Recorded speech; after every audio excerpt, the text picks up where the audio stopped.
It's now been a year since Russia launched a full-scale invasion of Ukraine, the one that started in February 2022, that should not be confused with the original invasion that goes back to 2014, when Moscow annexed Crimea and began its armed intervention in the Donbass.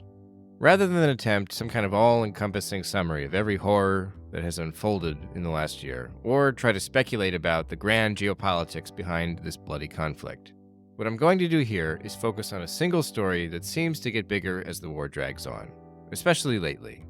So let's talk, again, admittedly, about Evgeny Prigozhin, specifically the Wagner Group mercenary company. Welcome to the Naked Pravda.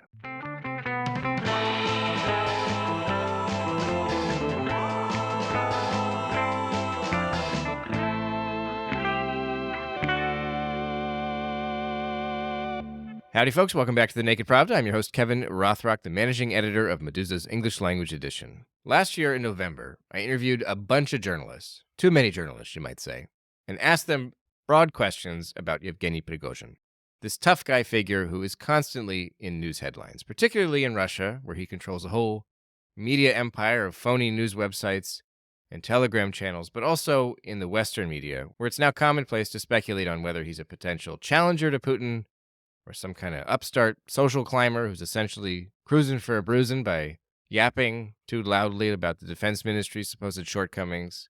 This week he's made headlines again by feuding ever more loudly with Russia's military leadership, even accusing the defense minister and the chief of the general staff of treason. In all of these complaints, he argues that the military isn't supplying Wagner forces with enough ammunition in Bakhmut, leading to avoidable losses and delaying the capture of the city, he says. On February 22nd, he actually released a photograph, a graphic image, showing dozens of dead bodies, all Wagner mercenaries who were allegedly killed in a single day. Prigozhin says he has the documents to prove that the defense ministry is undersupplying Wagner Group, and he says he's prepared to take the matter to federal prosecutors.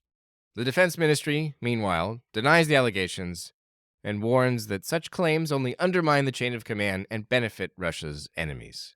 Before getting to today's show, I'll take a few seconds to remind listeners that support from Meduza's international audience is more important today than ever, now that the Russian authorities have designated Meduza as an undesirable organization, outlawing our reporting on the grounds that it poses a threat to the foundations of the Russian Federation's constitutional order and national security. In other words, everything we do now, our investigative reports, our newsletters, our posts on social media, even our podcasts, it's all a crime now inside of Russia. Meduza will continue to report events to our readers, millions of whom are still in Russia. We will not submit to this attempted censorship. Now more than ever, your contributions sustain our work, and we need your help, also, in just putting out the word about our crowdfunding campaign. Okay, so let's get back to this week's show. Prigozhin is a tough guy. It's tough explaining exactly who he is in Russian elite politics. The same can be said about Wagner Group, or Wagner Group, depending on how you want to pronounce it. It's typically identified as a private military company, but nobody doubts that this entity would be nothing on the battlefield without Russia's actual military. So where does that leave us? For insights about how we ought to talk about Wagner Group, in the first place, I turn to Candace Rondeaux, a professor at the Melikian Center for Russian, Eurasian, and East European Studies and the Center on the Future of War at Arizona State University. She also directs the Future Frontlines program at New America, where she and her colleagues have just published a whole series of articles all about Wagner Group, aka Putin's Ghost Army. Definitely important to define terms when talking about a policy issue that involves violent actors like the Wagner Group. It's really important, particularly, I think, for Ukraine, for the US, for NATO countries, to really define terms. And I guess the challenge has always been that it's more brand than company, right? And the suspected owner, operator, Evgeny Prigozhin, also denied any knowledge of the Wagner Group's activities or operations. Obviously, things have changed. But I think that change is really telling. And I think in that change, that shift where Prigozhin has become more prominent and public about his role with the Wagner Group, that should tell us, and I think it does tell us, that there's something more than meets the eye here, right? That in many ways, the Wagner Group is part psychological operation, part paramilitary cartel, and part deception operation. And so that's what has made it so difficult to talk about it and define it. But at the end of the day, I think the US sanctions recently labeling the Wagner Group a transnational organized crime group, Mhm. that's probably about as close as we can get right now until more investigation is done in terms of like how the command structure works. One of Wagner's standout features, if that's the way to describe it, is the group's brutality. Its combatants are notorious for slaughtering civilians, executing their own deserters, and recruiting violent offenders from prisons inside Russia. In an article published last December in Russian Analytical Digest, Dr. Andreas Heinemann-Grüder, who teaches political science at the University of Bonn in Germany, wrote that Russia's mercenaries practice what he calls exterminatory warfare. I asked him what that means. The Wagner Group is similar to the SS troops as they were used by the Nazis during World War II. So they are a separate structure for exterminatory purposes. There are action groups that fulfill certain military tasks the regular armed forces can't fulfill. And their purpose in sub-Saharan African countries is to liquidate insurgents. They destroy whole villages, for example, in Mali or in the Central African Republic. They did the same also in Syria. And the strategies of, killing people were originally developed in the two Chechen wars. And so what we are currently seeing is a professionalization of this killing spree. On the other hand, what's new is that, part of this professionalism is undermined by the recruitment of inmates from prisons who are not professionals. Wagner Group's recruitment of inmates is old news, both in the sense that it's been reported everywhere for months already, and also because Russia's prison pipeline has apparently been shut off for Evgeny Prigozhin, who recently said that he's done offering contracts to convicts, for now at least. Still, prisoners in arms have been a major feature of Wagner Group's public image. They've factored large in Prigozhin's publicity work, and Bellingcat's Aric Toler recently wrote an article about how these men are being received back home when they return as casualties of the war. Like a lot of local governors and stuff are like not so hot on giving burials with honors to a lot of these guys because they're like rapists and murderers, like the worst, the worst of the worst. And Prigozhin is pushing hard for this. So there's kind of this big push from Prigozhin himself as kind of this marketing ploy of getting people to sign up. Of if you sign up for this, you'll not only live with honor, you'll get a pardon right after 5 or 6 months, but you'll theoretically die with honor too. You'll go in the alleys, the Alea Geroyev or whatever, right? The Alley of Heroes. That's these World War II veterans and stuff. Right. And for some of them, it happens. I mean, mostly the comments I've been seeing and like the reporting on it is mostly like people don't really have problems with the inmates fighting. People are more worried about the eventual pardons for the people who do survive and about being allowed back into society. because that's the other part of this. A lot of these people are dying because a lot of them are being sent to Bakhmut, which is just a meat grinder.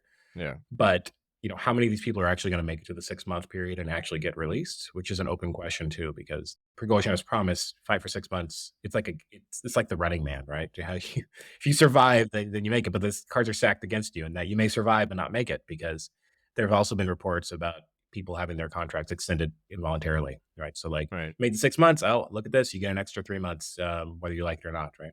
So how many of them will actually, of these, rapists and murderers and thieves and all that, will actually get the pardon and go back and try to reintegrate in society?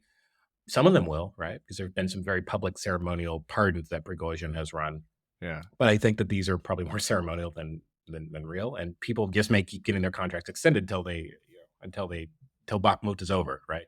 And it's really the 6 month is a very soft, I guess you could say, target for a lot of these people. So we haven't really seen these mass pardons, except for like a few isolated cases, haven't really happened yet. So we haven't seen the societal civil response yet to what, when these people start reoffending, assuming they do. I don't want to be like too I don't want to make it seem like I'm like pro like I'm pro keep him prison in jail advocate forever. Yeah, no, exactly. I'm like a carceral advocate or whatever. Yeah. But like, inevitably some people will reoffend just because there's based on statistics of how many people are getting.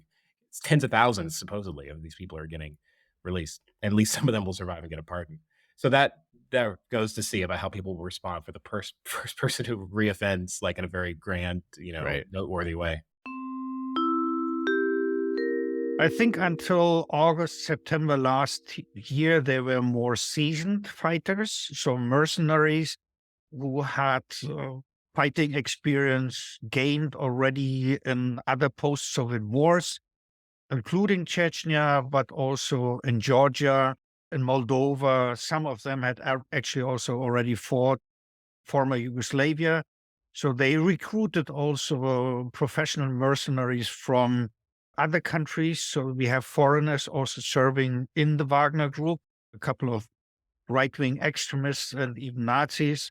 But in order to increase their power, they recruited these inmates or ragtag criminal people. But in the end, it didn't work out. So Wagner has basically to return to its original modus operandi because it undermines their internal cohesion. It leads to self-destruction. It is suicidal for the combatants. And therefore, I think this attempt to increase their fighting power through recruitment of criminals is, in the end, counterproductive for the Wagner Group. There was recently an announcement, if I'm not mistaken, from the Prigozhin's press people saying that they're not doing the prison recruiting anymore. And it seemed sudden because up until that moment, Prigozhin was appearing in, promotional sort of content that seemed like he was still trying to win the hearts of inmates and, boosting recruitment. And there had been apparently like kind of a second round of recruiters going around to regional prisons and making the same pitch all over again, but with less success, it seems. Is it your reading that Wagner came to this conclusion themselves, like the decision makers within the mercenary company, and said, this isn't working, cohesion is collapsing? Or was it the defense ministry saying, stop doing this, we don't like it anymore? Or was it the prisons saying, stop doing it? Or do you have, in terms of like the information available, what kind of signs are you seeing in terms of how to read why these decisions were reached?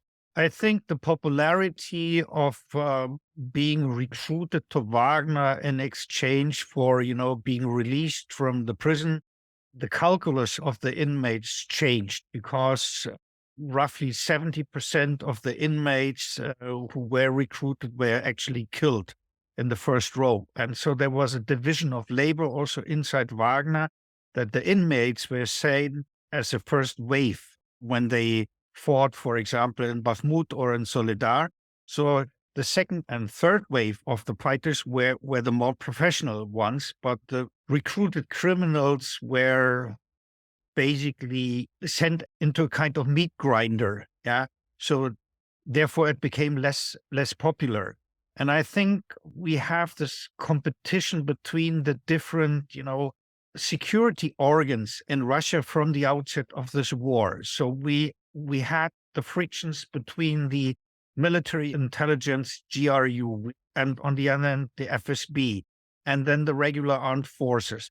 And then additionally, the Wagner Group and a couple of maybe additional even private military companies, and then the Kadyrovtsi from Chechnya. So there is a constant competition between different, security or violence providers. And everybody wants to, cash in the spoils from the weakness of the other side. So it's a constant infighting between these different security or violence providers. And I don't think that there's an end to this. This will still proceed. So it's not a monolithic structure. It's rather a pluralistic structure. And that makes it actually instrumental and favorable for Putin because he can constantly play one of the actors against another. Why do you think that Russia is using Wagner mercenaries in Ukraine specifically? I mean, it makes sense to me that they would resort to this kind of shadowy, semi-official, semi-private mercenary group for actions where it is not officially conducting combat operations. But in Ukraine, they're at war, they've got their army there. Why even turn to Wagner at all for doing anything? This kind of fighting is also dangerous for the discipline and for the morale in the army. So you have a shock troop or a killer troop that is willing to take more risks. So then also the victims of the Wagner Group could be, hidden, because this is not something you have to sell to the public. So the victims of the Wagner Group are publicly invisible inside Russia because they are buried either close to the front line. Their relatives are not going to stand up in the regions or in cities and to demonstrate against it. So in that sense, it's a way of keeping, let's say, the social costs of the war at a lower level for Putin than if he would use the regular army.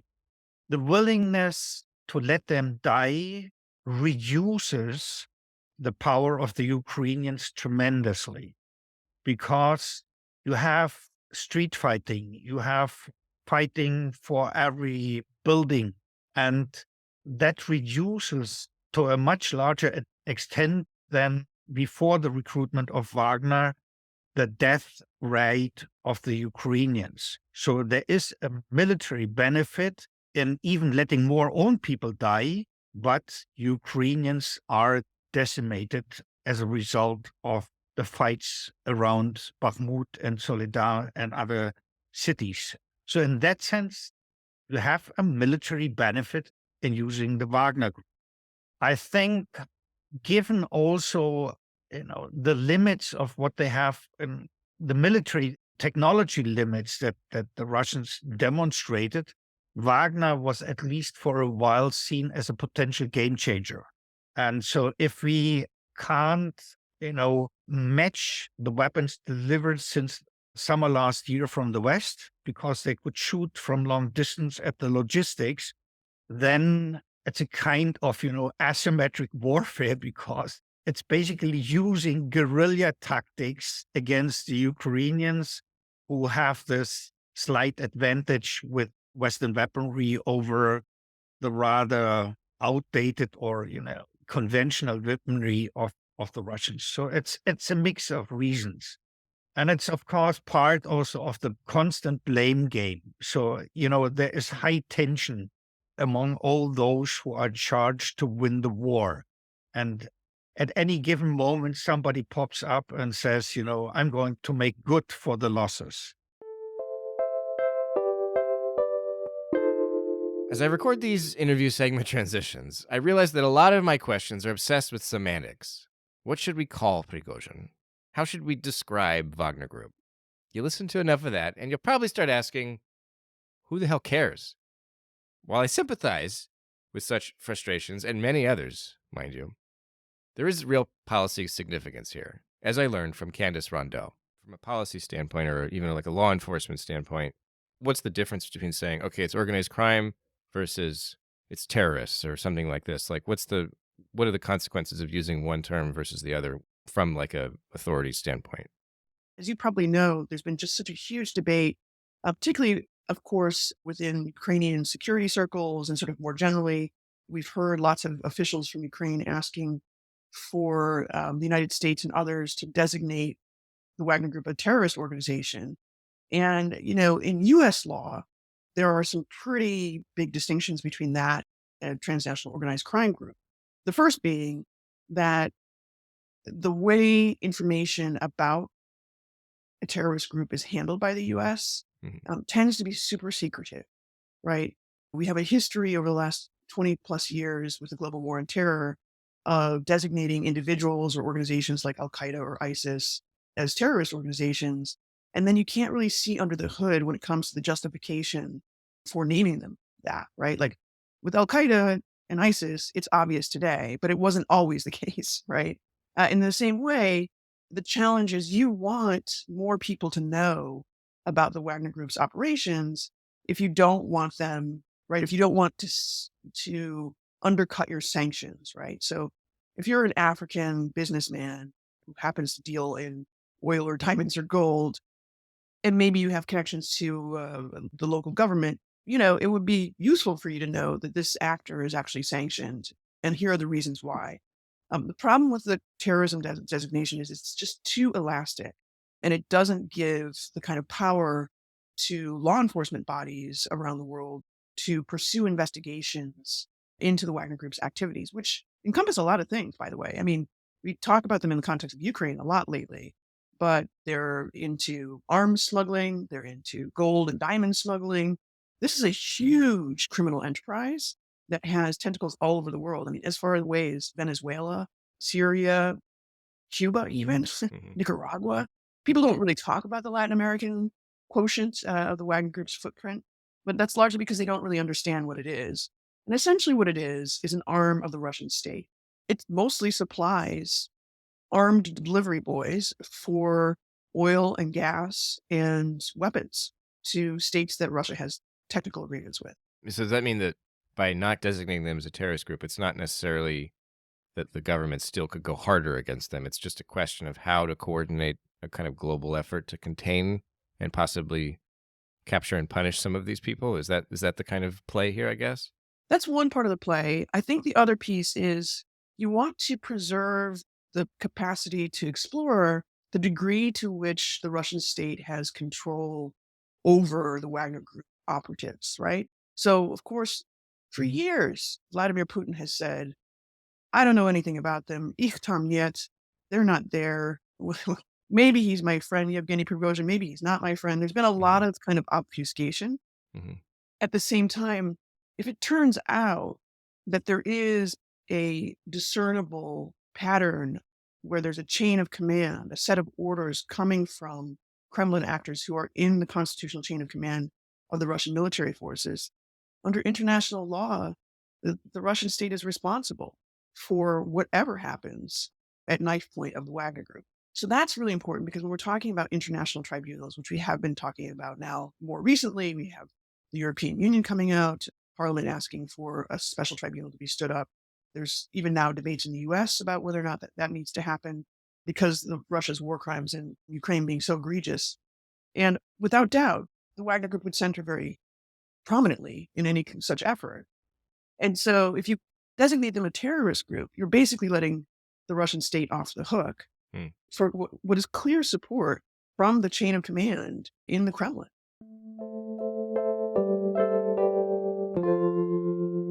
But there was already a Russian presence in Tartu, in the naval base there, as early as 2012. And there was a plan to expand when the Civil War became untenable and difficult. And a lot of those forces were associated with Moran Security Group, of course, which does have a sort of semi-legitimate purpose under Russian law. And suddenly, there were all these interdictions of shipments going to Syria, Russian shipments of weapons and helicopters. And that exposure, the public exposure, was costly. Who was it costly for? It was costly for SOGAS, the largest reinsurer for the shipment of goods and services. It was costly for Rostec. It was costly for all of Putin's inner circle, Chemezov, Timchenko, Kovalchuk. All of them were paying a price for sanctions and interdiction of Russian shipments out to Syria and other places. And they needed a solution. And one of the best solutions was to disappear the Moran Security Group and push forward the Wagner Group. Does that mean that the closer we zero in on Wagner, the sooner we get to it becoming the next Moran Security Group, and it'll be the next thing? Like, I don't know, whoever the next mercenary's favorite musician is, like that'll be the new one. I think that's right. Although, one of the complications for rebranding now is that the war in Ukraine has exposed a lot of the kind of inner workings of the Wagner Group. For instance, we know there was a commander named Lotus, right? Call sign Lotus, who was behind the Bakhmut offensive and who was pictured alongside Yevgeny Prigozhin at the funeral of one of their more famous fighters. Funerals, as I mentioned earlier, are at the heart of Aric Toler's recent reporting for Bellingcat. He looked at the burials of 3 crime bosses from the 1990s who signed contracts with Wagner Group and left prison to fight in Ukraine, where they were more or less promptly killed. The receptions they got back home suggest that Prigozhin's promises of a hero's legacy in death aren't exactly trustworthy.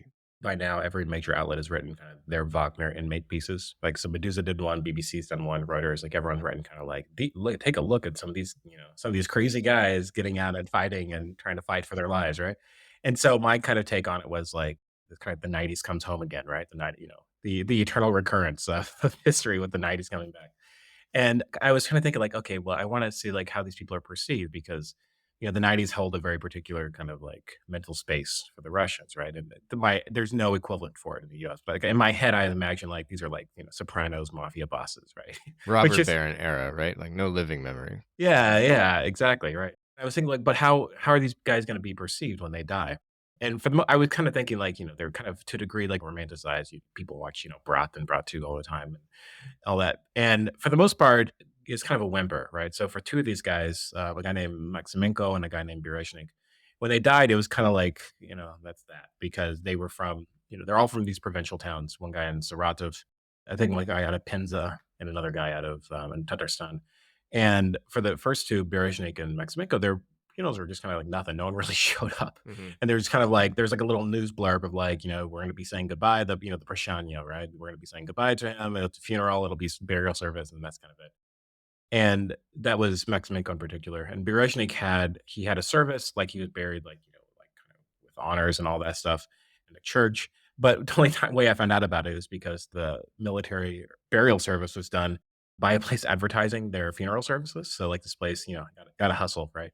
On their VK page, they were kind of promoting all their like, the pomp and circumstance of the military funerals they give out. And they've been busy lately. There were like 8 or 9 Wagner guys they buried over the last month. Did you just go to the cemetery's social media pages and see if they're advertising anybody whose names have been linked to Wagner? This How guy, did you stumble onto that? That wasn't that hard. I mean, I just searched his name, right? Okay. Yeah. I just go and like so you search his name and then a funeral home post pops up and you're like, and it's like a semi-promotional. Kind of, yeah. So I just searched the guy's name plus where he's from, and that's Right. really, and then I just like just scrolled a lot, right?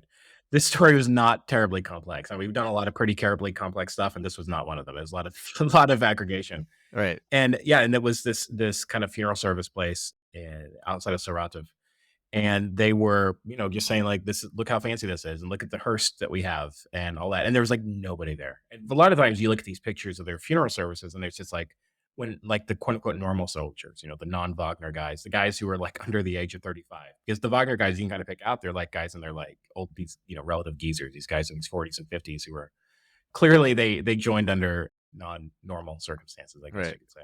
But when you get like, this 25-year-old guy who's clearly like either a conscript or a contract soldier, he's the coffin is surrounded by loved ones and all that. And this is no one, not a single person with this guy's, as far as I could tell, this wedding. Maybe they're do you all. have any sense of who paid for the funeral? I don't know for sure, but I assume part of it was handled by Wagner because there was this is a big selling point that Prigozhin had that's kind of been, I think Holod wrote about this, was very interesting. He said you'll all get an Alley of Heroes burial. Like you're going to be buried with honors and it'll be a big deal and you won't die, cold and alone.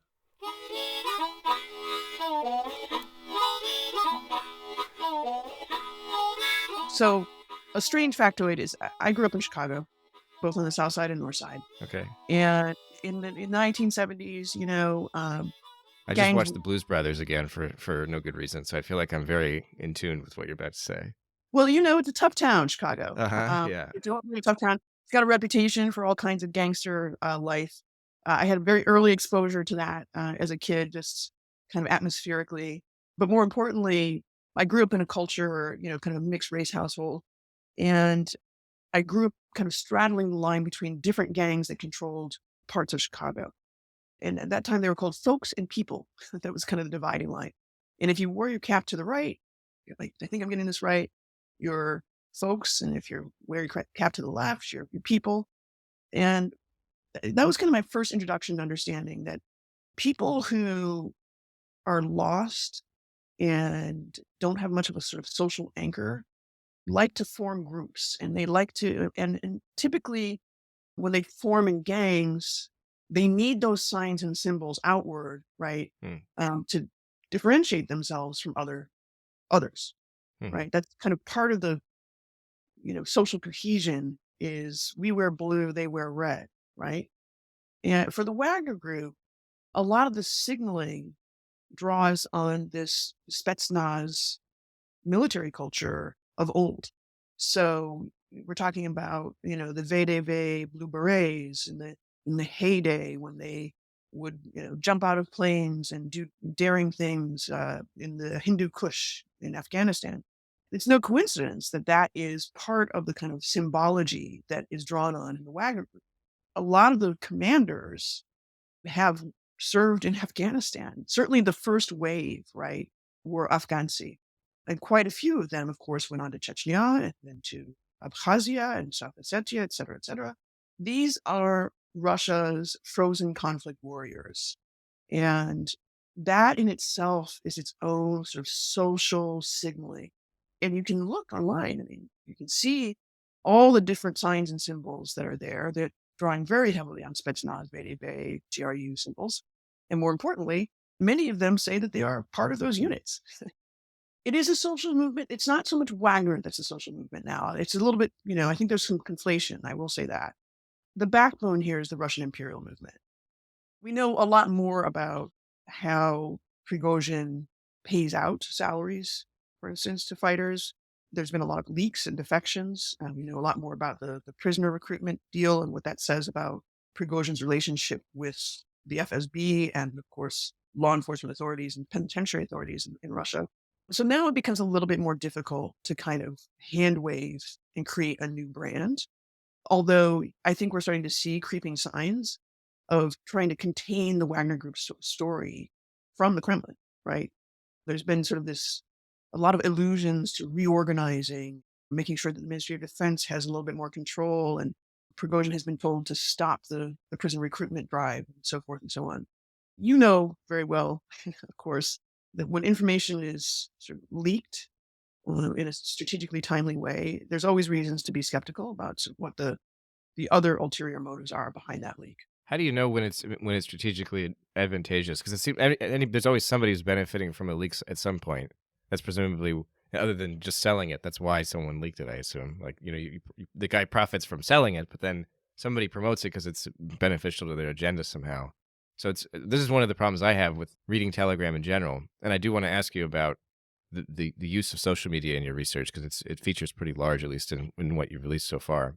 When reading these channels, and you argue at one point that examining these channels more closely can give us insights into the operations, structure, funding mechanisms, and vulnerabilities of the volunteer and contract units. And my first thought was, is this like actually the assassination coordinates thing that Musk was so, up in arms about? Like, is the benefit here that we can read their stuff and that they essentially give away too much? Or is that, yeah, you're nodding. Yeah. I mean, Kevin, we really hesitated. I debated a long time whether or not we should even release any of this stuff. Uh-huh. Just save it for the tribunal. Exactly. Uh-huh.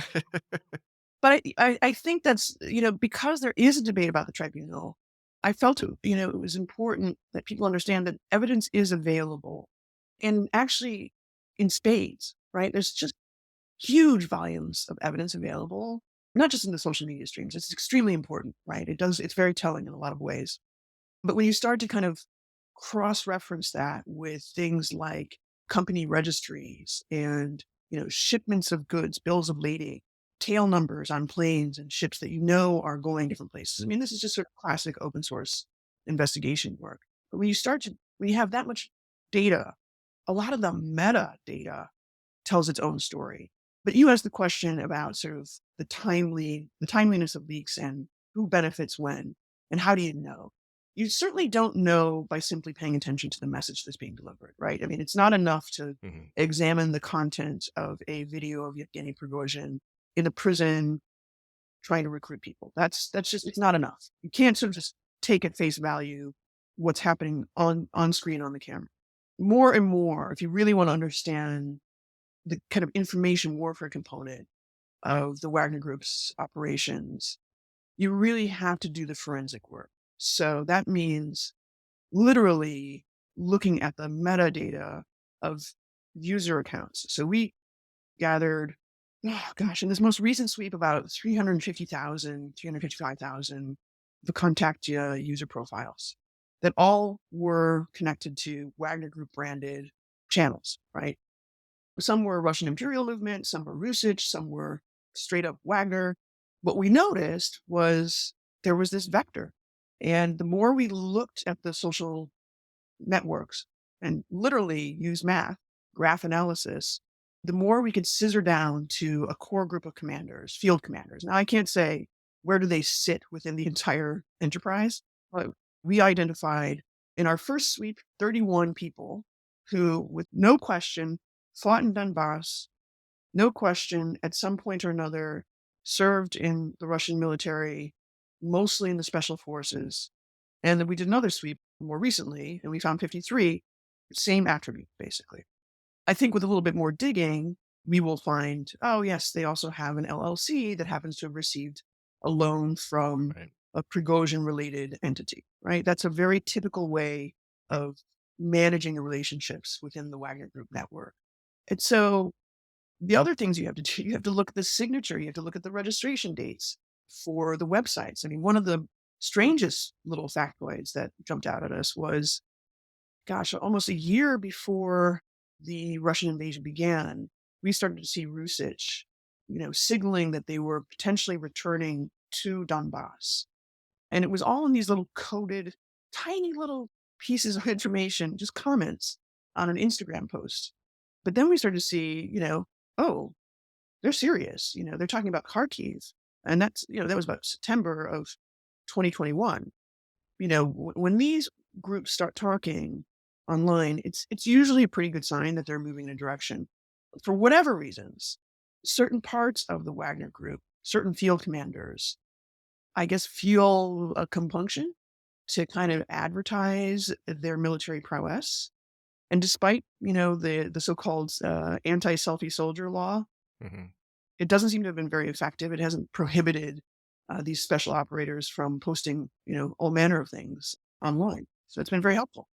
The Wagner Group has been so prominent that it's very difficult to imagine a situation in which Volodymyr Zelensky, president of Ukraine, or anybody else, right, in Kiev who is leader, saying, that's okay, we'll give them a pass and we're ready to do a deal. The fate of the Wagner Group and its legal status must be decided for this war to end. At the end of the day, accountability, but also the closure of the conflict depends on the ability to contain these types of paramilitary cartels. It's going to be really critical that we don't take our eye off the ball. You don't think that it'll just sort of disappear when it's no longer needed as a publicity sort of shock trooper sort of thing? Prigozhin will just stop appearing in things so much. And I mean, where did Yanukovych, like, he's like somewhere in the forest or whatever, right? Like, there's just like people that presumably were responsible for things that could put them in jail, and we just sort of stop hearing from them. I mean, it seems like what you're touching on here in terms of what you were saying earlier about, not reading at face value the content that is released directly from Prigozhin or the Wagner kind of media empire. I mean, like, it's so difficult. It's like, don't read it at face value, look at the metadata, and then draw conclusions. Like, I mean, this is why it takes so much work, obviously, but for anybody listening to this, unless they're one of your colleagues, they're going to be like, well, what do I do? Like, how do I do this? I guess we just stay tuned for your next report and others like it. Yes, that's right. Well, I hope so. You've got a few more coming. Right. Listen, Right. I think it's entirely possible that Evgeny Prigozhin could disappear into the forest. We'll never hear from him again. It's also possible that he could be assassinated. I think that's a very high likelihood. There are lots of things that could happen to Evgeny Prigozhin that would change the dispensation of how we think about the Wagner Group. What will not change is Russia's military technical agreements around the world in Venezuela, Central African Republic, Sudan, Syria, and its desire to shore up its strategic depth vis-a-vis Ukraine. Mhm. That won't change. Those are fundamentals. With those fundamentals comes a package. And frankly, right now, it's wrapped in the Wagner label, right?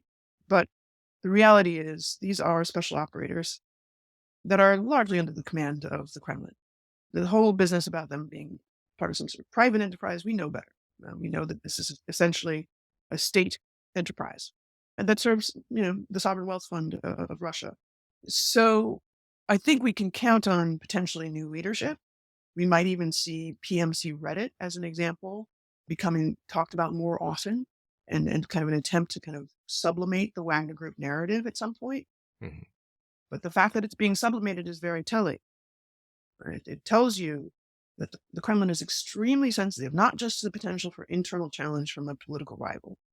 No, they're much more worried that at the end of the day, they're going to have to bargain. And narrative control has been at the heart of this entire psychological operation. Escalation risks are a real factor. We saw that in Syria in February of 2018 when U.S. forces clashed with so-called Russian mercenaries under the Wagner Group in Deir ez-Zor. I think that was, people wonder, like, what happened there? Why didn't the Russian command do more to protect its own citizens? To teach Prigozhin a lesson. That's the takeaway, isn't it? Oh, no. See, now I actually think that is where, again, sure, maybe Shoigu wanted to teach Evgeny Prigozhin a lesson. Mm-hmm. But much more likely, a higher level conversation was, can we afford to say that these are our guys and have a situation where the United States, our, rival of 70 years, has decimated, we don't know, 50, hundreds, right? Has killed, let's say, several hundred of our citizens, and we had no response, right? Of course, if it was an open clash between Russian regular forces and American regular forces, there would be a public expectation on both sides of an escalation of force. This is much less about teaching Evgeny Prigozhin a lesson and much more about escalation control.